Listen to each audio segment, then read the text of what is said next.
경제 씨의 똑똑한 재무 플랜.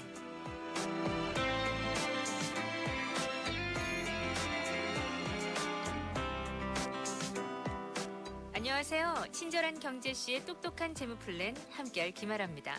오늘부터 매주 토요일 저녁 8시 40분 갈수록 팍팍해지는 가정 경제를 똑똑하고 든든하게 이끌어갈 알토란 지혜를 알려드릴 텐데요. 아끼고 줄인다고 해도 왜 늘 주머니는 더 얄팍해질까 고민이신 분들은 이 시간 채널 고정해주세요. 어려웠던 우리 집 재무, 재테크를 쉽고 재밌고 그리고 피부에 와닿게 가르쳐 드리겠습니다. 이 시간 이끌어주실 전문가 두 분 모셨어요. 안녕하세요. 안녕하세요. 큐메스 플래너 최동기 전문가입니다. 안녕하세요. 큐메스 플래너 이병현 팀장입니다. 네, 앞으로 이 두 분이 우리 경제를 탄탄하고 쌩쌩하게 만들어줄 거라고 하니까 기대 많이 해주시고요. 먼저 오늘 첫 시간 주제가 청년 실신 시대라고요. 이 말이 사회에 첫 발을 제대로 내딛기도 전에 교육비를 감당하지 못해 나온 말이라고 하는데 진짜 갈수록 가정 경제는 힘들어지는데 만만치 않은 교육비로 소갈이하는 분들 많으실 것 같습니다. 그래서 첫 시간은 저희가 이 문제를 해결하기 위해 전문가들과 함께 얘기를 나눠보도록 할게요. 최동기 전문가님, 청년 실신 시대라는 말 도대체 어떻게 나오게 됐을까요? 네, 한국의 대학 진학률은 68%로 세계 1위 수준이지만 대학 졸업장이 없으면 하위 계층 취급하는 사회 분위기 속에서 대학 진학률이 너무 높다고 비판하기만 어려운 현실입니다. 현실이 이렇다 보니 가정 경제가 아무리 힘들어도 빚을 내어서라도 대학을 졸업하려고 하거든요. 네. 2016년 기준 사립대 평균 연간 대학 등록금이 무려 736만 원이었습니다. 지금처럼 경기가 불황일 땐 정말 작지 않은 돈이거든요. 그렇죠. 그런데 이렇게 빚을 내어 대학을 졸업한 뒤 더 큰 난관에 부딪히는 것이 요즘 청소년들의 현실이라고 합니다. 바로 취업이 되질 않아 부채 상환에 상당한 어려움을 겪기 때문이라고 하는데 네네. 바로 이런 사회적 현상으로 인해 청년 실신 시대라는 말까지 등장하게 된 것 같습니다. 학자금 대출에 허덕이는 청년 실신 시대. 말만 들어도 정말 애잔하고 가슴 아픈 일인 것 같습니다. 그런데 이런 일들이 실제 우리 주변에서 일어나고 있어요. 먼저 저희가 전문가들에게 상담이 들어온 한 사례를 준비했는데요. 가명입니다. 김생생님의 가슴 아픈 사연 들어보시죠.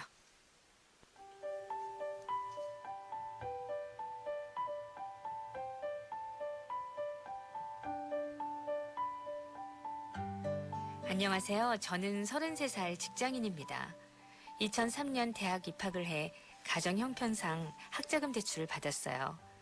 학자금 대출금과 생활비 마련을 위해 열심히 아르바이트를 하며 대학 생활을 했습니다. 그런데도 학자금 대출 상환과 생활비 마련이 쉽지 않아 중간중간 휴학을 하면서 6년 만에 졸업했습니다. 졸업 당시 제게 남겨진 건 총 3천만 원 가량의 학자금 대출이었습니다. 저는 이 학자금 대출을 하루라도 빨리 상환하기 위해 2년간 열심히 구직 활동을 했지만 취업이 뜻대로 되질 않아 아르바이트를 하면서 월급 80만 원으로 빚을 갚으며 생활했어요. 2012년 드디어 인턴으로 취업을 해서 조금 나아진 월급 130만 원으로 빚을 갚으며 열심히 생활했습니다. 하지만 인턴 기간이 끝나면 잘리기를 반복했어요. 그러던 사이 빚은 늘어나고 학자금 대출이 연체되기 시작하면서 독촉 전화로 압박을 받다 2016년 장기 연체로 끝끝내 채무 불이행자로 등록되고 말았습니다. 그래도 지금은 국민행복기금에 채무 조정을 신청해 대출 원금 중 일부를 감면받고 직장 생활을 하면서 열심히 부채 상환을 하고 있습니다.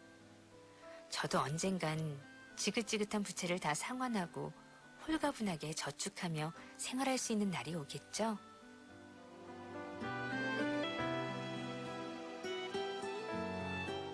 마음이 참 짠하네요. 아마 공감하시는 부모님들 또 당사자들도 많을 것 같은데 혹시 지금 내가 처한 재무 상황을 전문가에게 상담받고 싶다는 분들은 상담 전화 알려드릴게요. 1833-5020, 1833-5020 여기로 전화 주시면 전문가들이 상담해 주신다고 합니다. 김생생으로 가명을 썼지만 전혀 생생하지 못한 상황. 아니 이럴 때는 어떻게 해야 될까요? 네, 이 방송을 들으시는 많은 청취자님들께서도 정말 남의 일이 아니다라고 생각을 하실 것 같아요. 현재 이런 상황으로 힘들어하시는 분은 바로 김생생님만 아닌 것 같거든요. 네. 네, 국세청 자료를 보면 학자금 대출 미상환자가 2012년엔 1,104명에서 2015년엔 7,912명으로 3년 사이 무려 7배나 껑충 뛰어올랐어요. 네.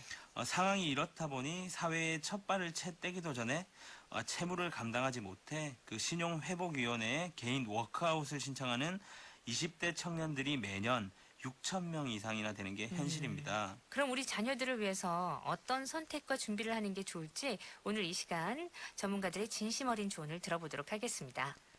네, 많지 않은 월급의 생활비, 교육비, 대출 상환, 보험료 등등을 내고 나면 정말 남는 게 없어 뭔가를 준비하려고 해도 할 수 없는 게 바로 지금 현실인 것 같습니다. 그래요. 많은 분들이 저희와 재무 상담을 하다 보면 상담 전에 한숨부터 푹푹 쉬는 이유가 바로 이 때문인 것 같거든요. 네. 하지만 너무 걱정들을 하지 않으셔도 될 것 같습니다. 그래서 저희가 바로 여러분들을 도와드리기 위해 찾아왔습니다. 기대하겠습니다. 네네. 지출 관리만 잘 하더라도 소액 저축을 할 수 있는 여유가 생기고 그 소액이 종잣돈이 되고 종잣돈을 굴려 목돈을 만들 수 있기 때문이거든요. 얼마 전 비슷한 이유로 저희와 상담을 했던 4인 가족의 40대 가장 이든든님의 사연을 한번 보면서 좀 더 자세히 얘기 나눠보도록 하겠습니다. 네.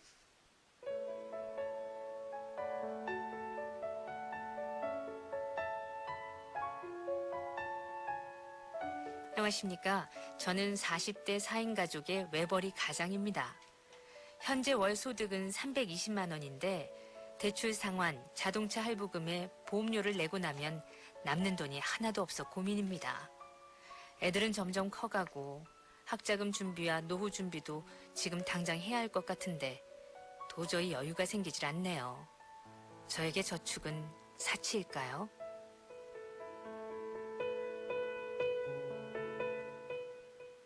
네.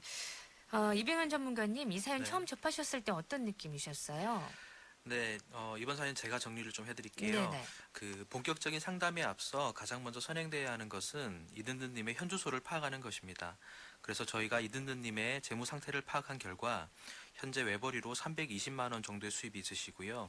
지출 내역으로는 생활비 120만 원, 아파트 담보대출 상환 80만 원, 자동차 할부 40만 원, 그리고 부부 두 분이서 실손의료비 보험과 암보험 10만 원씩에서 20만 원, 자녀 각 생명보험사 2개, 손해보험사 1개 등 30만 원씩에서 60만 원의 보험료를 지출하고 계셨습니다. 네. 이런 상황에서 뭔가를 준비하려고 하니 생활은 점점 마이너스가 되고 또 다른 부채가 발생하지 않을까 항상 조마조마해서 엄청난 스트레스를 받고 계시겠구나라는 느낌이 들었습니다. 현실적으로 자녀의 학자금이나 본인들의 노후 준비를 비롯한 저축은 아예 꿈도 꾸지 못하고 계신 상황이었습니다. 네. 그런데 이든든님의 상황이 일반적인 가정의 모습이 아닐까 싶어요. 이런 상황에서 저축을 할 수 있는 방법이 있을지 모르겠네요. 사실 청취자님들도 공감하시겠지만 현대를 살아가는 대부분의 외벌이 가정이 이러한 모습과 별 다르지 않습니다. 그죠? 하루하루 열심히는 살아가고 있는데 자꾸 뒤처지는 느낌이고 고민을 해보지만 뾰족한 답은 없고 사실 이게 현실이죠. 하지만 다행히 이든든님 가정에는 이러한 현실을 바꿀 수 있는 방법이 있었습니다. 그래요? 네. 궁금한데요. 얼른 알려주세요. 우리 이든든님의 경우 상담 중에 가장 눈에 띄었던 것이 바로 매월 지출되는 80만 원이나 되는 보험료였습니다. 네. 소득은 320만 원인데 무려 소득의 25%나 되더라고요. 엄청난 금액이죠. 간단히 계산을 해도 80만 원을 20년간 납입을 한다 그러면 1억 9,200만 원이나 됩니다. 네. 무려 2억이나 되는 돈을 보험료로 내야 하는 상황이셨던 거죠. 음. 그래서 어떤 보험인지 이렇게 자세히 들여다보았는데요. 부부 두 분의 보험료는 사실 크지 않고요. 자녀분들의 보험료가 무려 60만 원이나 되는 큰 지출이었습니다. 네. 암 진단금은 1억이 넘어가고 암 입원 일당은 40만 원 정도 되는 재테크가 아닌 보험 테크를 하고 계시더라고요. 보험테크. 네. 가장인 이든든님의 보장 금액보다 자녀분들의 보장이 훨씬 큰 상황이었습니다. 그렇군요. 그런데 대부분 보험을 가입할 때 보장을 내용보다는 모집인의 말만 믿고 가입하는 경우가 참 많잖아요. 보장도 보고 나중에 돈도 찾을 수 있다고 설명 듣고 가입하는 경우가 아마 대다수이지 않을까 싶은데. 맞습니다. 사실 보험을 가입하실 때 사용하는 용어들도 많고요. 또 어렵기까지 하기 때문에 제대로 이해하지 못하고 가입하는 경우가 많이 있습니다. 그런 것 같아요. 그리고 근래에 들어서는 보장성 보험을 저축이나 연금으로 잘못 알고 가입하시는 분들이 상당히 많으신데요. 그래서 그분들은 보장성 보험을 자산으로 오해하는 경우가 있습니다. 보장성 보험은 아프거나 다쳤을 때 사용하는 보험이기 때문에 자산이 아니라 비용으로 보시는 것이 맞습니다. 아, 비용으로 봐라. 네. 네. 청취자분들도 주변의 잘못된 권유와 설명 때문에 보장성 보험을 저축성 보험으로 오인하셔서 잘못 가입하신 경우가 있으시다면 한번 들여다보시고 상담 남겨주시면 꼼꼼히 점검해 드리도록 하겠습니다. 네, 제가 조금 더 설명을 드리자면 보험은 크게 보장성 보험과 저축성 보험으로 분류가 됩니다. 네. 예를 들어 실손의료비, 종신보험, 암보험 같은 보험은 보장성 보험이고 네. 반대로 연금보험, 저축보험 같은 경우는 자산을 형성하는 저축성 보험으로 생각을 하시면 될 것 같습니다. 네. 보장성 보험과 저축성 보험 잘 따져봐야 되겠네요. 이렇게 한 곳으로 돈이 집중되면 절대 저축을 하실 수가 없습니다. 그래서 이든든님과 상담을 한 후에 자녀 보험료를 조정하기로 했습니다. 적절한 진단금과 실손 의료비까지 세팅을 하나의 통합보험으로 리모델링하여 두 자녀에 60만 원이나 지출되던 보험료를 16만 원으로 줄여드렸습니다. 네. 그래서 4인 가족 보장성 보험료를 총 36만 원으로 44만 원이나 절약시켜드렸고요. 덩달아 총 납입하셔야 되는 보험료도 1억 이상 줄어들게 되었습니다. 결과적으로 비용으로 쓰실 1억을 자산으로 전환시켜드린 거죠. 비용이 자산이 됐어요. 네. 우리가 이때까지 너무 안일하게 보험을 가입했다는 생각이 조금 들어요. 조금만 줄이더라도 총 납입 금액으로 생각한다면 몇 천만 원을 저축할 수 있을 것 같거든요. 네, 그 다음으로 이든든님과 이제 상담을 했던 내용은 그 줄어든 보험료로 바로 어떻게 저축을 하는지였거든요. 네. 네, 현재 그 부채 상환만 하고 계시지 저축을 전혀 못 하고 계신 상황이었기 때문에 일단 34만 원은 단기 목돈을 만들기 위해 은행에 적금을 가입을 하셨고요. 나머지 10만 원은 자녀 학자금을 위한 장기 저축 상품을 선택을 했습니다. 네. 그런데 자녀 학자금을 위한 장기 저축은 반드시 자녀가 대학을 입학하기 전까지의 교육비 상승률을 이겨낼 수 있는 상품으로 선택을 하셔야 내가 저축하는 원금은 지켜낼 수 있고 내 이자의 수익률까지 더해 교육비로 활용할 수 있는 상품이 될 것 같습니다. 저축을 하실 때 교육비 상승률을 이겨낼 수 있는 그런 종목을 택해야 되는군요. 네, 맞습니다. 네, 방금 최동기 전문가님께서 교육비 상승률을 말씀하셨는데요. 네. 교육비는 매년 그의 물가의 2배에서 3배 정도를 더 앞질러 오르고 있습니다. 특히 사교육비는 늘 부모님들의 마음을 가장 무겁게 만드는 과제죠. 그런데 그에 반해 시중금리의 기준이 되고 있는 한국은행의 기준금리는 2017년 2월 현재 1.25%입니다. 많은 분들이 저축으로 은행의 적금을 활용하시는데요. 그렇죠. 최근 1금융권의 2%가 넘는 적금을 찾기가 힘들죠. 그럼 예를 들어서 2% 금리를 받는 1년 만기 적금에 가입하신다고 하셨을 때 만기 때 실제 받으시는 이자는 얼마나 될까요? 사실 계산해 보면 1%가 채 되지 않습니다. 우리가 잘 모르는 적금의 계산 방식 때문에 그런데요. 이런 결과나 물가 상승률을 생각해 봤을 때 큰 자금이 필요한 교육비를 은행에 예적금으로 준비하는 것은 정말 어렵다라고 할 수 있습니다. 네. 상담 전화 원하시는 분들은요. 1833-5020, 1833-5020으로 재무상담 받을 수가 있고요.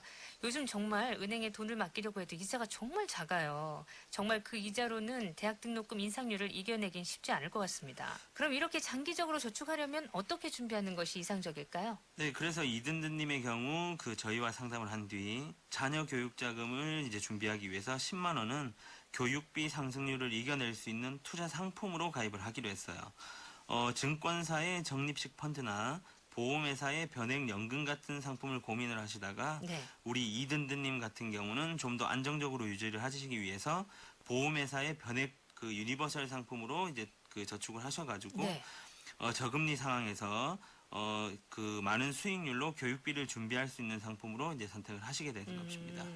그렇군요. 교육비 상승률을 이겨내기 위해 투자 상품을 선택하셨단 말인데 그럼 상담 후에 이든든님의 상황은 어떻게 달라졌나요? 네, 상담 후에 월 소득 320만 원에 아파트 담보대출 상환도 80만 원, 자동차 할부 40만 원, 생활비 120만 원은 그대로 쓰셨고요. 80만 원으로 지출되던 보험료를 36만 원으로 44만 원 정도만 줄여서 정기 적금 34만 원, 그리고 자녀 학자금으로 10만 원을 저축할 수 있도록 저희가 재물랜을 만들어 드렸습니다. 그렇군요. 지금 방송을 듣고 계신 분들이라면 어떤 선택을 하시겠습니까? 큰 보장을 보기 위해서 무리하게 보험에 많은 돈을 투자하시는 게 맞을까요? 아니면 최소한의 비용으로 소득 대비 적정 수준의 보장만 가입하고 나머지는 저축을 하시는 게 맞을까요? 오늘 마지막으로 청취자분들께 주고 싶은 말씀이 있으시다면요. 네, 저희 많은 청취자님들이 이든든님 가족의 상황처럼 저축을 하지 않고 현 상태만 유지를 하신다면 10년이 지나더라도 제자리 걸음일 것이에요. 아니면 상황이 더 나빠질 수도 있을 것 같거든요. 한쪽으로 치우쳤던 지출, 즉 보험료만 과감히 줄여서 저축을 하게 되더라도 10년 뒤 보장뿐만 아니라 이자에 수익률까지 더한다면 7천에서 8천만 원 정도의 현금 자산을 확보하실 수 있을 것이고, 소득이 늘어날 때마다 저축 금액을 조금씩만 늘린다라고 하더라도 1억에 가까운 현금 자산도 충분히 확보하실 수 있을 것이라 예상됩니다. 그 정도 자산이라고 하면 교육비가 상승하더라도 부채 없이 자녀들이 대학 졸업을 할 수 있을 것이고, 나머지 돈으로 노후 준비까지도 하실 수 있을 것이라고 생각이 됩니다. 네, 혹시 지금 내가 처한 재무 상황을 전문가에게 상담받고 싶으신 분들은요. 상담 전화 다시 한번 알려드릴게요. 1833-5020, 1833-5020번으로 전화 주시면 됩니다. 오늘 첫 시간으로 진행한 친절한 경제씨의 똑똑한 재무 플랜 어떠셨나요? 상담 전화는 언제나 활짝 열려 있으니까요. 우리 집 재무 상황을 진단받고 싶다면 문의하시면 됩니다. 다음 주 또 든든한 재무 플랜 기대할게요. 오늘 감사합니다. 감사합니다.